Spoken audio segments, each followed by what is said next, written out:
21वीं सदी की दुनिया में इसी धरातल पर एक ऐसा तानाशाह है जो अपनी मर्जी चलाता है, जहां जीना दुभर है।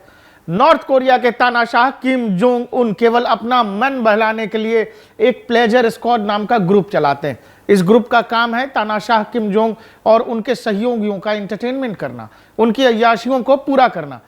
अभी हाल ही में नॉर्थ कोरिया से 13 साल की उम्र में भागी एक लड़की जो बाद में यूट्यूबर बन गई, जिसका नाम है योनमी पार्क, जिसने एक ब्रिटिश डेली को इंटरव्यू दिया, जिसमें इसने बताया, योनमी ने यह बताया कि हर साल नॉर्थ कोरिया में किम और उनके लोग ऐसी लड़कियों को ढूंढते हैं, ऐसी बच्चियों को ढूंढते हैं जो लड़कियां या बच्चियां वर्जिन हो, और 25 लड़कियों का ग्रुप बनाया जाता है। साथ ही उसमें यह ख्याल रखा जाता है कि इन लड़कियों का पारिवारिक बैकग्राउंड क्या है। बैकग्राउंड से मतलब यह कि इन लड़कियों का संबंध कहीं किसी अमेरिका या पश्चिमी देशों तो उससे तो नहीं है। लड़कियों को छांटने के पूरे प्रोसेस में यह देखा जाता है कि लड़कियों का लुक्स क्या है, लड़कियों की सरकार के प्रति निष्ठा कैसी है, क्या वो किम जोंग उनका सम्मान करती हैं या नहीं। पार्क ने यह भी बताया कि खुद उनका मतलब पार्क का भी ये जो प्लेजर स्क्वाड है किम जोंग उनका, उसमें 2 बार इनका सिलेक्शन हुआ था, लेकिन इनका सिलेक्शन दोनों ही बार इसलिए कैंसिल हो गया क्योंकि इनका पारिवारिक ग्राउंड जो बैकग्राउंड है वो जो नियम कानून है उसके हिसाब से सेट नहीं बैठ रहा था। किम की अय्याशियों को पूरा करने के लिए ये जो स्क्वाड चुना जाता है उसके लिए सरकारी अधिकारी देश भर के स्कूलों में, क्लासरूम में, यार्ड्स में घूमते हैं। वे ऐसा इसलिए करते हैं ताकि उनसे कोई सुंदर लड़की छूट न जाए।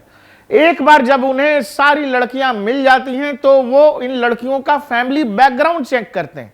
वे ऐसी ही लड़कियों को इस स्क्वाड में शामिल करते हैं जिनके परिवार का कोई नॉर्थ कोरिया से भाग कर न गया हो या फिर जिसके साउथ कोरिया में कोई रिश्तेदार ना हो।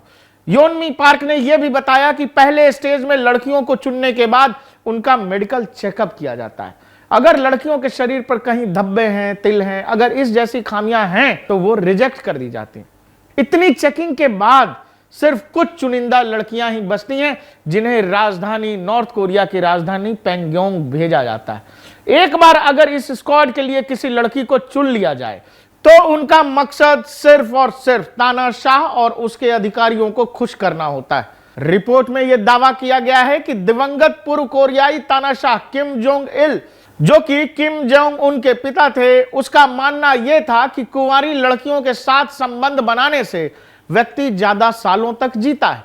2011 में 70 साल की इल की हार्ट अटैक से मौत हो गई थी। इस स्क्वाड को भी बनाने का आइडिया किम जोंग उनके पिता इल का ही था। उसने यह स्क्वाड 1970 में अपने पिता के लिए शुरू किया था। उसका यह मानना था कि अगर वो सुंदर लड़कियों को अपने पिता के पास रखेगा तो उसका पिता उससे खुश होकर अपनी गद्दी उसके नाम कर देगा, जो कि हुआ भी।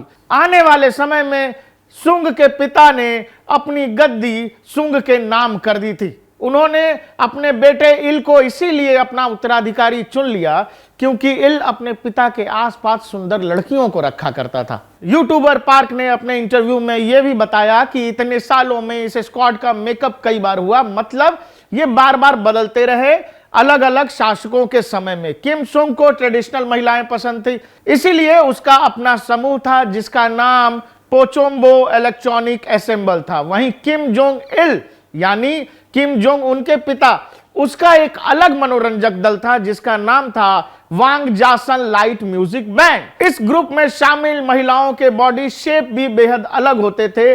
किम जोंग इल को ऊंची लड़कियां पसंद नहीं थी, वह ज्यादातर गोल मुंह वाली लड़कियों को पसंद करता था। वहीं Kim Jong Un western womens को पसंद करता है। पार्क ने यह भी बताया कि किम जोंग उन की पत्नी भी कभी प्लेजर स्क्वाड का हिस्सा रही थी।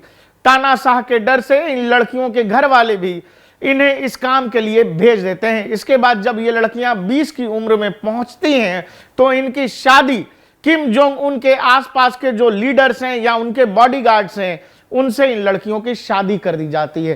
पार्क ने आगे यह भी बताया कि प्लेजर स्क्वाड की सदस्यों के लिए यह सम्मान की बात होती है कि वो किम जोंग उन के बॉडीगार्ड्स के साथ आने वाले समय में शादी कर लेती है। नॉर्थ कोरिया से भागी हुई पार्क यह भी बताती हैं कि किम का परिवार पीडोफाइल है जो अपने आप को भगवान की तरह समझता है।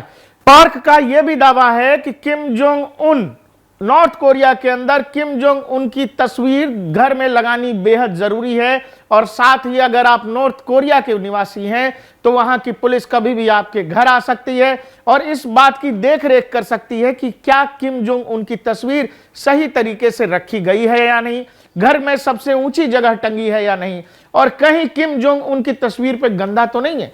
अगर इस चेकिंग में कुछ भी गलत पाया जाता है, मतलब जैसे अगर तस्वीर गंदी है या तस्वीर टेढ़ी है या घर में सबसे ऊंची जगह पर अगर तस्वीर नहीं लगी है, तो उसमें सजा का प्रावधान है और वो सजा आने वाली 3 पुश्तों को मिलता रहता है।